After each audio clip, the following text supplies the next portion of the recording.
Bonjour à tous, je suis heureux de vous retrouver pour partager quelques paroles tirées de méditations personnelles dans les Écritures. Le thème que je veux aborder avec vous aujourd'hui est celui de la colère de Dieu. Pour certains, ce thème peut paraître anachronique. Ne sommes-nous pas dans le temps de la grâce, le temps de la patience de Dieu? Ne devrions-nous pas plutôt considérer que la colère viendra après, dans les temps de la fin? Il y a un verset qui m'a longtemps interpellé. Il se trouve dans l'épître de Paul aux Romains, chapitre 1er, verset 18. Je vais vous le lire. Il est écrit « La colère de Dieu se révèle du ciel contre toute impiété et toute injustice des hommes qui retiennent injustement la vérité captive. » Alors, qu'est-ce qui m'interpellait dans ce verset? C'est la conjugaison du verbe « se révéler » au présent d'indicatif. Souvent, lorsque nous parlons de la colère de Dieu, nous parlons donc d'une colère à venir, d'une colère future, d'une colère que je qualifierais presque d'eschatologique, cette colère que l'on trouve notamment dans le livre de l'Apocalypse, écrit par l'apôtre Jean. Mais il existe une autre colère, qui est celle que Dieu manifeste dans le temps présent. Ce temps présent, c'est autant celui de l'apôtre Paul, que notre temps à nous, c'est donc aussi le temps de la grâce.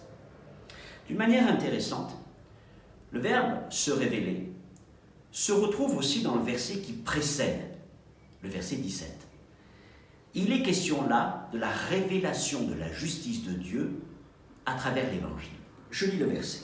« Parce qu'en lui, en l'Évangile, est révélée la justice de Dieu par la foi. Et pour la foi, selon qu'il est écrit, le juste vivra par la foi. » Ainsi, dans ces deux versets, Romains chapitre 1er, versets 17 et 18, il est question par deux fois du verbe « se révéler », conjugué par deux fois au présent de l'indicatif.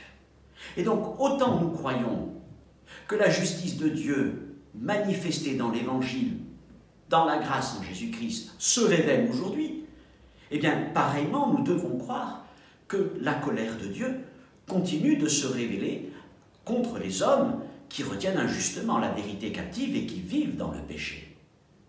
C'est donc comme s'il y avait deux voies parallèles qui traversent toute l'histoire des hommes. Il y aurait la voie de la justice de Dieu manifestée dans la grâce, et il y aurait la voie de la colère de Dieu contre toute impiété des hommes. Ces deux voies sont parallèles, ce qui veut dire qu'elles ne se rencontrent pas, elles sont inconciliables. Mais elles vont toutes, les deux, en quelque sorte, vers un but éternel. L'une, la première, la voie de l'Évangile, la voie de la justice, nous amène jusque dans l'éternité auprès de Dieu, tandis que l'autre, la voie de la colère de Dieu, nous précipite et précipite les hommes vers la condamnation et la séparation éternelle. Certains pourraient dire, mais comment cela peut-il se faire? Si nous sommes dans la grâce, comment est-ce que la colère peut encore continuer à se manifester? N'est-il pas écrit que là où le péché abonde, la grâce surabonde? La grâce ne devrait donc pas recouvrir toute chose et éteindre la colère de Dieu, ou au moins la suspendre, comme si elle la mettait entre parenthèses? Bien, je pense que c'est mal comprendre justement l'enseignement de Paul dans les Romains, où il affirme l'existence de ces deux voies parallèles. Il est de la volonté du Seigneur que tous les hommes parviennent au salut, marchent sur la voie de l'Évangile, marchent sur la voie de la justice de Jésus-Christ. Mais il y a beaucoup d'hommes aussi qui refusent de se tourner vers Dieu, qui refusent de se repentir malgré tous les encouragements, les bontés, les promesses du Seigneur, et à cause de cela, continuent à marcher dans la voie de la rébellion, dans la voie de la colère, dans la voie de la séparation. Alors comment est-ce que cette colère présente de Dieu se révèle-t-elle, se manifeste-t-elle jour après jour? C'est ce que Paul nous dit ensuite dans les versets qui viennent. Par trois fois, il va utiliser le même verbe, le verbe « livrer » ou encore « abandonner ».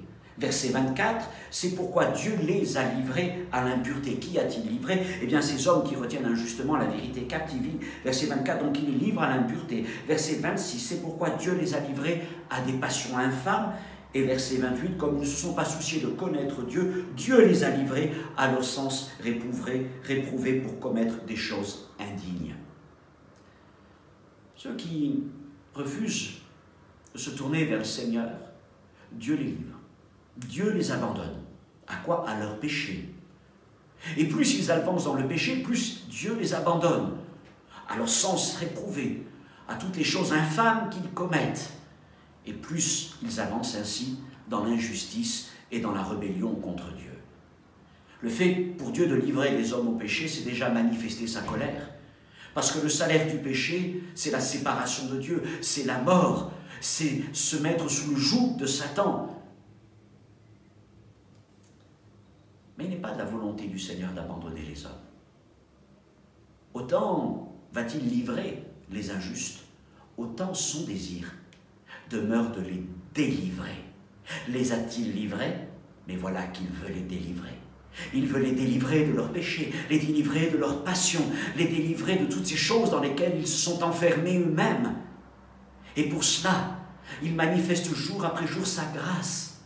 Il les pousse de jour après jour dans les voies de la repentance, désirant les sortir de cette voie de colère pour les amener dans la voie de la justice, désirant les délivrer de ce chemin de condamnation pour les amener dans le chemin de la vie. La colère de Dieu se révèle jour après jour, non pas pour condamner les hommes, mais dans le désir aussi de les amener à prendre conscience de leur situation, dans le but de les ramener vers lui.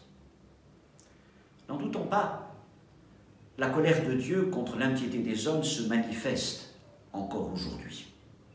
Est-ce que cette colère peut même expliquer cette crise du Covid-19 que nous traversons? Il y a un verset que je retiens toujours dans l'Épître aux Romains, chapitre 3, verset 5, où Paul écrit « Dieu est-il injuste quand il déchaîne sa colère ?» Quand il déchaîne sa colère. Il y a des moments où l'impureté, l'iniquité des hommes est tellement grande, leur arrogance, leur orgueil, leur incrédulité, leur absence de crainte de Dieu, leur refus de Dieu, la coupe déborde, que Dieu en arrive à déchaîner sa colère.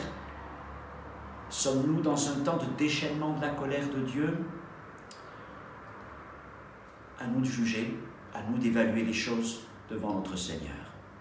Mais ce que je veux croire par-dessus tout, c'est que dans ce temps particulier, dans ce temps difficile, Dieu veut encore nous délivrer de la colère. Non pas simplement de la colère à venir, mais de la colère présente.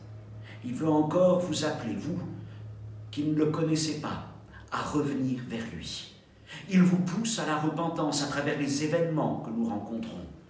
Et son désir, c'est que vous puissiez découvrir la révélation de sa justice en Jésus-Christ, la manifestation de son amour envers les hommes.